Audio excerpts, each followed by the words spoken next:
Welcome back to The Lawyer You Know. Today we're going to cover something in an encapsulated form that I really haven't seen around, and that is everything in one place that is the Donald Trump or Trump Organization legal problems. And it covers the whole gamut from civil to criminal. Face it, Donald Trump is a lawyer's dream. He's the kind of client that can make you a fortune. But we've also seen that his lawyers can also get into a lot of trouble if they're not careful. So let's talk about all the things that Donald Trump, and I'm not talking about the standard stuff where someone trips and falls at your house and you get sued or something like that, but all these really complicated, large items that are going on right now in his legal life and the things that he has to deal with. And they really come down to three areas. One is they come down to January 6th. Secondly, they come down to sexual assault. And third, they come down to fraud. So all three of those areas encapsulate what we're really talking about when we talk about his legal problems. Currently in New York, there are two probes. One is there's a civil probe done by Letitia James, who is the Attorney General of New York. And Ms. James is talking about or investigating the fact that he and the Trump Organization overvalue their properties. For instance, they'll say a building is 60 stories and in fact it's 54 stories. Or they'll say that a casino is worth this and it's really worth that. And these overvaluations are fraud because they mislead banks into giving them loans. For instance, the Deutsche Bank, I believe, gave them $300 million based on these evaluations. And what the Attorney General is saying is that these are way overvalued and therefore there was insufficient security for the loan.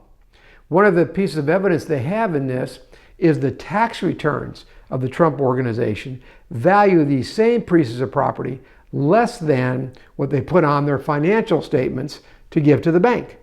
So you have two valuations for the same property from the same organization.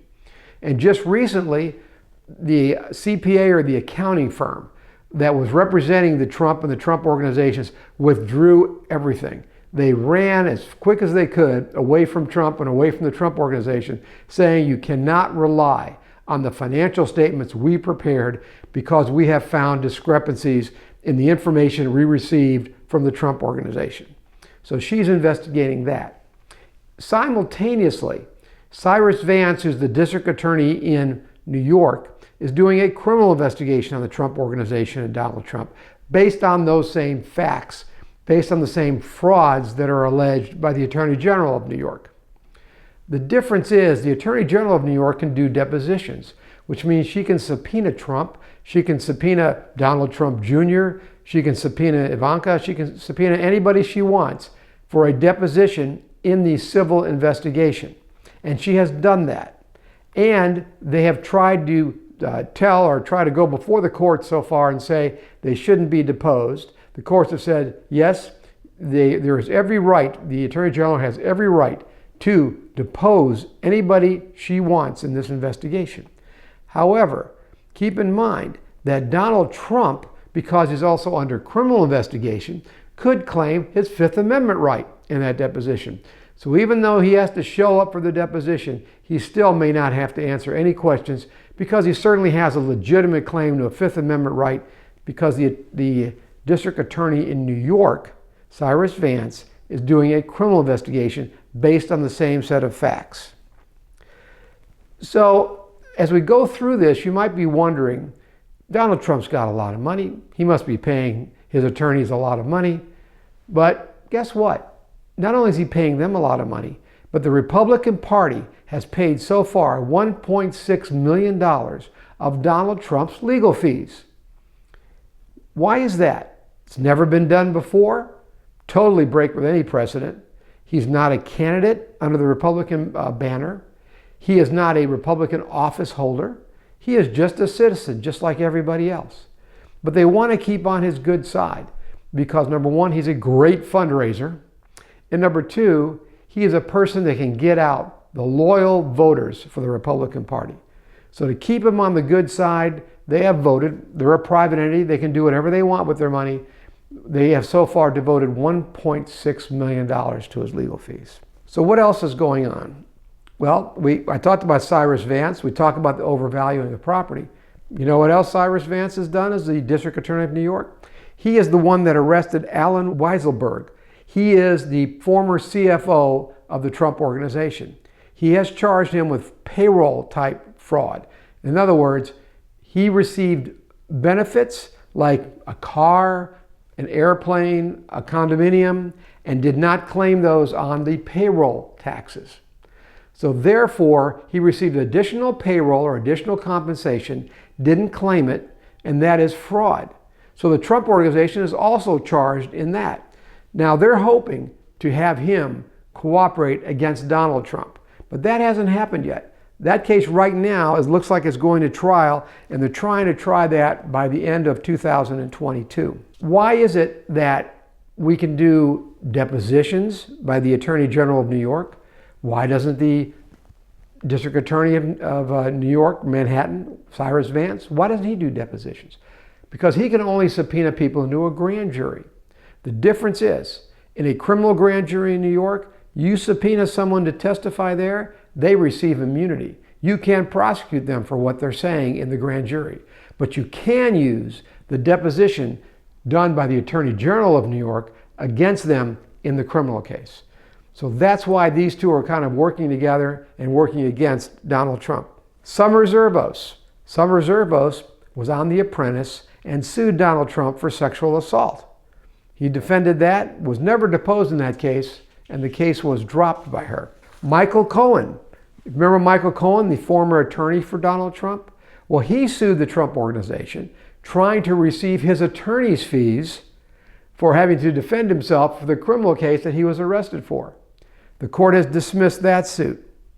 The Atlanta District Attorney, Fani Willis, is conducting a criminal investigation of Donald Trump for his interference in the election of 2020 in Atlanta. If you remember the phone call where he called the election official to tell them that they needed to find votes, that this couldn't be a correct count, there's got to be some mistake. Well, now there's a criminal investigation in Atlanta of Donald Trump to try to charge him or indict him for his involvement in election fraud in Georgia. And then we go back to the Mueller investigation. Mueller, remember him, the prosecutor who investigated to see whether or not there was any collusion between the Russians and Donald Trump? Well, there was a 5-year statute of limitations on charging him on that obstruction of justice case. Because Mueller, when he gave the report to Congress, said there wasn't enough evidence for obstruction of justice, or I didn't think we should prosecute him for that. Well, the new Attorney General's office is looking into that to see whether or not Mueller got it wrong, and maybe we can charge Donald Trump with obstruction of justice. But there's a 5-year statute of limitations, and literally we are weeks away from that 5 years, and they're still investigating Donald Trump for that. Then we have the District of Columbia Attorney General. This is District of Columbia, Washington, D.C. He is investigating the Trump organization for improper use or misuse of the inauguration funds. The funds that, it's a nonprofit, the Inauguration Committee, they get donations and they put on an inauguration. Well, that district attorney is saying they misused those funds. They used them for improper purposes. And therefore, they misused a nonprofit's funds, and that's a criminal case. So they have indicted the Trump organization, not indicted, but they have sued the Trump organizations for return of that money because they misused nonprofit funds. January 6th, he is being sued by several people because they say that he is the one that instigated the insurrection on January 6th. Congressmen have sued him, as well as some individuals who got hurt, police officers. They have sued him to make him responsible for that. So he is defending a civil suit based on the January 6 items brought by Democratic congressmen and individual police officers. And that's in the early stages. The first January 6 prosecution, if you remember, 750 people were arrested so far as being there on January 6 as the insurrectionists. So far, none of them have gone to trial. But we have one right now set for trial. And everybody is wondering, what will the Department of Justice or the government use to try that person, that alleged insurrectionist? Will they bring in Donald Trump? Will they bring in the Donald Trump speeches before the individual went to the Capitol building to show that Donald Trump instigated what he did and gave him the criminal intent that was needed for what he did? So that's a question we don't know yet, to see how the government tries the first January 6th trial. So far, everybody else has pled guilty, but January 6th now, we have a trial coming up, and we will see what happens. As an example, I represented one of the January 6th people. In that representation, we found it in his best interest that he would plead guilty, and he did. But he pled guilty, he got 12 months of probation. So far, we've had people get up to 5 years of prison from that case. So, the strategy of this person going to trial and what he's going to get if he's convicted at trial, that we have to wait and see. But you have to do what's in the best interest of your client. And in this case, I'm sure that lawyer believes it's in the best interest of his client to go to trial. And then we have the records.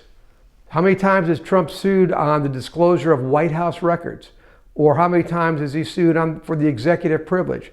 So far, we have one president, Joe Biden, who has not backed him up about executive privilege and has let the January 6th committee have basically whatever they wanted, as long as they wanted it about Donald Trump. So we have one president now saying there's no executive privilege, another president saying there is executive privilege, but the president that's in the White House is the one that controls the documents, and he's giving them all over the January 6th committee, and the courts have allowed him to do that.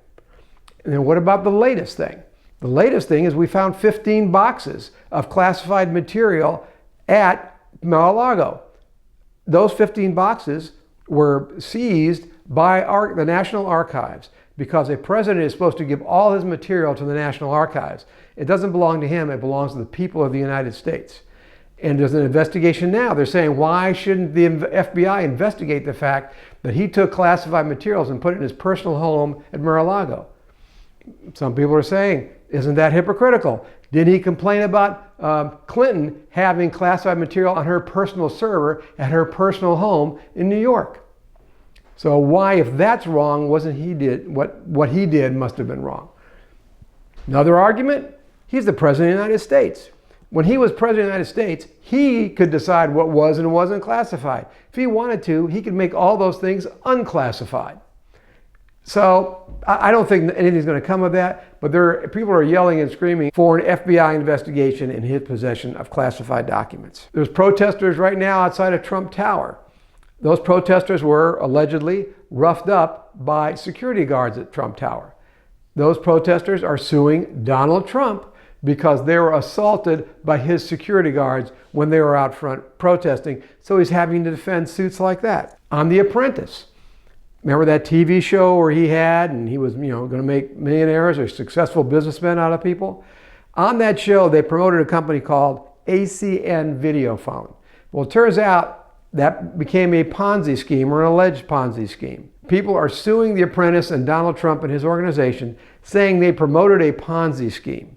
And they're showing The Apprentice videotapes from the show to show how they promoted it because they advertised it. And therefore, they are guilty for people who lost money in the Ponzi scheme of the ACN Videophone. So he's being sued for that. So how big or how much trouble is it to sue Donald Trump? And how complicated are these suits?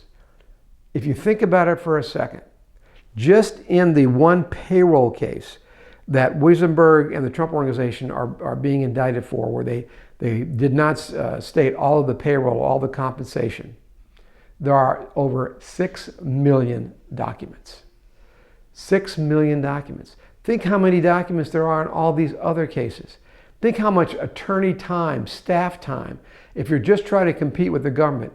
In the January 6th cases, the Attorney General's office and the District of Columbia and all of the lawyers, the government lawyers that are in the District of Columbia, all those prosecutors weren't enough. So far, they've brought in over 30 prosecutors from around the country, from other U.S. attorneys' offices, to come into D.C. to help because they don't even have the staff to prosecute all of the cases they're bringing on the January 6 cases. So just think of what you need and what resources you need to defend Donald Trump. So the big question is, will any of this affect his 2024 chances? That's a good discussion question. A lot of people don't think it will. A lot of people said, look, no matter what happened in 2020, you couldn't hurt Donald Trump. I think there was a statement he made or somebody made about he could shoot somebody in the middle of the street in the middle of the day and he'd still get elected president. Hurting Donald Trump with these things doesn't seem to work that much. It's kept him busy, but most people think that you really can't hurt him with these things. You can keep him busy and you can make him spend a lot of time and money, but will it really affect his chances if he decides to run in 2024? Well, that's it. That gives you an idea of what's going on in Donald Trump's life. And another question you might think about, if he had never run for president, would any of this be going on? Does running for president put a bullseye on you so that you're going to get shot by as many bullets as the Democrats can throw at you? Was it worth it for him to be president? Would you trade places just to be president to have to suffer now with what he had to suffer through? And don't forget 2 impeachment trials. Was it really worth it to be that's the person you're going to be known? And that's the trivia question for the future. What president had two impeachment trials? Well, thank you again for watching The Lawyer You Know. Tune in again. If you like the program, please comment, please give us a like, and please subscribe. Thanks. Thanks for watching this episode of The Lawyer You Know. If you like this content, please share it with your friends. Make sure you subscribe to our page and like our videos. If you want some interaction, get in the comments and we'll be sure to get back to you. If you want to know any more information about our firm or this page, you can find out in the description or visit tragoslaw.com. We post multiple times throughout the week, so make sure you hit that bell so you can get the notification and not miss out on the next episode.